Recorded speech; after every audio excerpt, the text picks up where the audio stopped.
Javier Tello, médico cirujano, analista en políticas de salud, autor del libro La tragedia del desabasto, con usted y con nosotros. Javier, como siempre, gracias que estás con nosotros. Doctor, ¿cómo te ha ido? Muy bien, Javier. Encantado de estar contigo. Gracias. ¿En qué estamos? Ya que hoy se volvió a hablar del tema y ayer y se está tratando de echar a andar ya como un hecho. Incluso se ha hablado un poco que puede ser a final de año. Bueno, en términos prácticos, si somos completamente realistas en este disparate, acuérdate que yo desde hace varias Sí. semanas lo califico nada más como esto, como un disparate, sí, pues no estamos en ninguna parte. ¿Por qué? Porque apenas el presidente está hablando de que está consiguiendo unos terrenitos y que eso lo va a tener a finales de año. Bueno, si estamos hablando de fabricar una enorme bodega industrial en sus 10,000 metros cuadrados y top, seguramente que va a tener ahí 4 paredes con un techo de lámina y seguramente unos carriles pintados para que se estacionen afuera. Pero de eso a que tengas tú un verdadero centro de administración y operación y distribución farmacéutica es de la Tierra a la Luna. Además, una vez más, pues es algo que va a ser completamente inoperante. Primero que nada, el decir que esto resuelve el problema de desabasto es desconocer completamente en qué consiste el problema del desabasto. El desabasto no se resuelve acumulando medicamentos, insisto, como si fueran latas de atún en una miscelánea. El desabasto es hacerle llegar al paciente de una manera cómoda y rápida sus medicamentos. Y seguramente que la manera más fácil de hacerlo es que ni siquiera los entregue el gobierno en la mano, sino que les permita ir a la farmacia de la esquina a que se los surtan y entonces con algún mecanismo, que es en lo que hay que pensar, el paciente tenga inmediatamente un reembolso, es decir, que ese medicamento que se llevó lo pague el gobierno en el acto. Esto sucede en Dinamarca, sucede en Francia, sucede en muchos países de Latinoamérica incluso. Entonces, vaya, seguimos hablando de esto porque, vaya, es un presidente que sabemos que le gusta tener obras faraónicas, sabemos que le gustan las soluciones simplonas. Entonces, para él, el tener una bodega de metal de 10,000 metros cree que va a resolver el problema cuando no exista un medicamento específico para tratar los efectos colaterales de una quimioterapia o para cuando se necesiten una engrapadora para cirugía en algún lugar de Sonora, por ejemplo, ¿no? Oye, a ver, estamos hablando de algo que de aquí a final del sexenio difícilmente será posible, pero también déjame plantear, estamos hablando de algo que en la práctica otros países hayan demostrado que se puede hacer, Javier. No, no, absolutamente no. Ese modelo no existe en ninguna parte, Javier. Ajá. ¿Cómo es el abasto de medicamentos a los pacientes de los sistemas de salud universal y donde hay un estado de bienestar? Los pacientes van, por cierto, a un médico privado, donde ese médico privado le pasa la cuenta al gobierno a través de una tarjeta, como en Francia o a través de otras cuestiones, y sale con un recetario. Y este recetario o con una receta electrónica, ahora la receta se manda a la farmacia más conveniente, la más cercana a la casa del paciente, la más conveniente, la que le guste más, y ahí le van a dar sus medicamentos de manera gratuita o va a pagar en la mayoría de las veces un copago por la administración de estos medicamentos. No existe, solamente en México se entregan los medicamentos en las cajitas en la mano de los pacientes. Es un sistema arcaico que tenemos que data de hace 70 años, de cuando la medicina institucional empezó a crearse y las condiciones de México eran otras. Estábamos pensando en poblaciones rurales donde prácticamente no existía alguna farmacia. Hoy lo que más tenemos son farmacias. Entonces, es realmente el seguirle dando vueltas a lo mismo. ¿Por qué? Primero, número uno, por una falta de visión completa, el no entender cómo deberían ser las cosas. En vez de que el trabajo, y lo he dicho en varios foros, en vez de que el sistema trabaje para el paciente es el que tiene que ir a la farmacia. Solamente, Javier, puedes recoger el medicamento en la farmacia de la clínica que te corresponde. Claro. Y si no y si no lo hay, no puedes ir a otro lugar por ese medicamento. Tienes que regresar a esa clínica y a esa clínica exclusivamente. ¿Por qué? Porque así es el sistema. Los pacientes tienen que cumplirle al sistema. Pero bueno, esa es digamos, la parte uno. Pero la parte dos es esta ideología en la cual no existe existe un sistema de salud que el gobierno dé si no sale en la foto que yo te lo estoy dando? Si pongo un sistema en donde te hago llegar las cosas a través de un tercero, pues prácticamente estoy desapareciendo yo de esta potestad de ser el dador de cosas, ¿no? Entonces, creo que se está mezclando un sistema arcaico, viejo y que ya está rebasado con una ideología donde forzosamente queremos centralizar las cosas. Además, un absurdo, ¿eh? Está hablando de una bodega, en México, cuando los distribuidores profesionales de insumos para la salud tienen más de 20 bodegas en el país, cada uno de ellos. Sí, ay, a ver, ¿qué supones que, híjole, lo que pasa es que con lo que planteas, Javier, todo indica que estaremos dándole y dándole vueltas al asunto y al final no pasará por nada. supuesto. Pero a ver, déjame hacerte una pregunta colateral. El problema del desabasto, ¿dónde se encuentra aquí y ahora?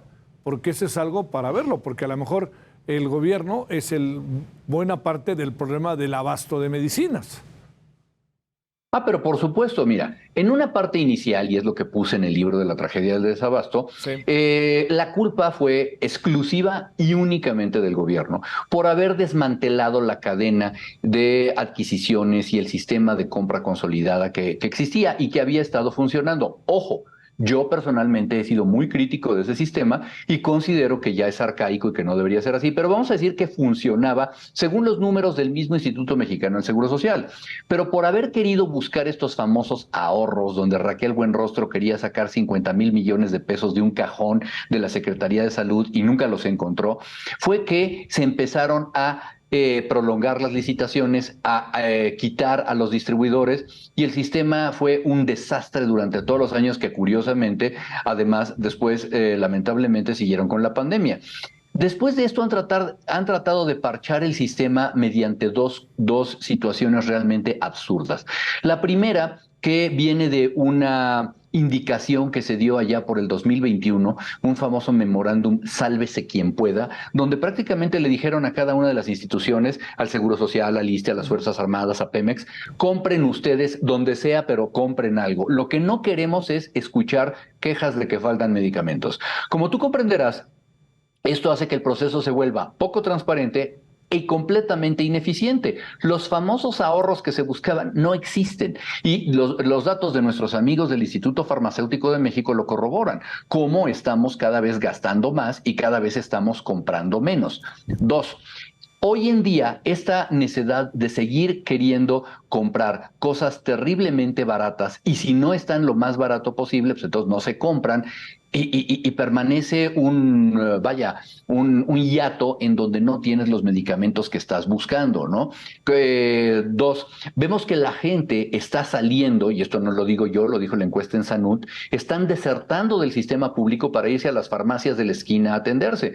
Es decir, vemos nosotros como la venta privada de medicamentos cada vez alcanza menos porque ahora tienes pacientes del sector público que están huyendo del sector público a tener que comprar sus medicinas afuera, ¿sí? Es decir, es no querer ver cuál es la solución. A ver, déjame plantearte un asunto más. A ver, supones que no va a acabar pasando nada, ya para decirlo claro, de no ser un discurso y ya mañana y como Dinamarca o algo parecido, ¿o qué supones que va a acabar pasando?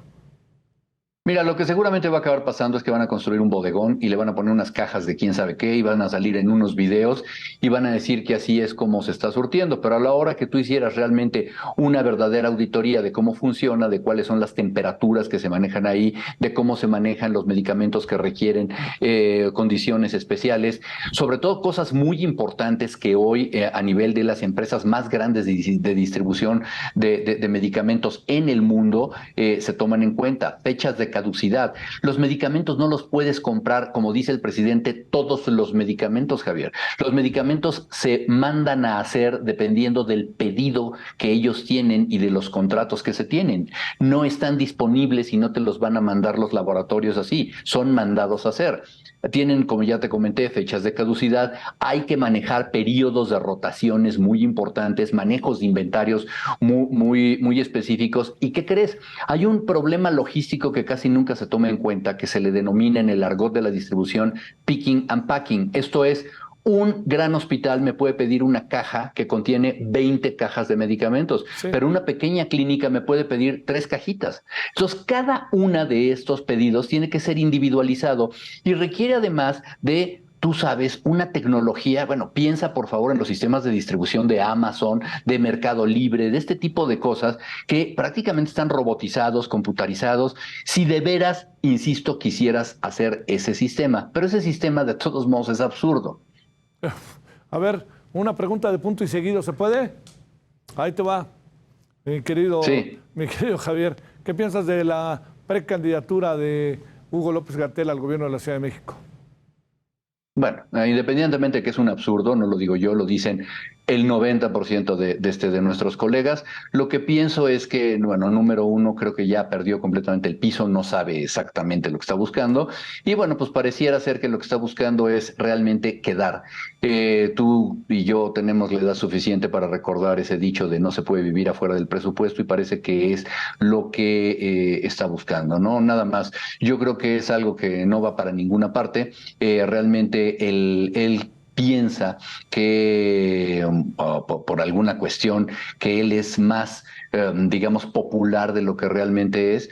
Entonces, bueno, me parece que está completamente fuera de lugar. Alguien que ha demostrado no tener una capacidad para el manejo de un problema tan grande y que además no tiene la preparación para técnica, como tanto alega él, la preparación técnica para hacer el gobierno con todas las aristas que tiene de un Estado de la República, pues es definitivamente otro disparate. Javier Tello, médico cirujano, analista en políticas de salud. Gracias, Javier.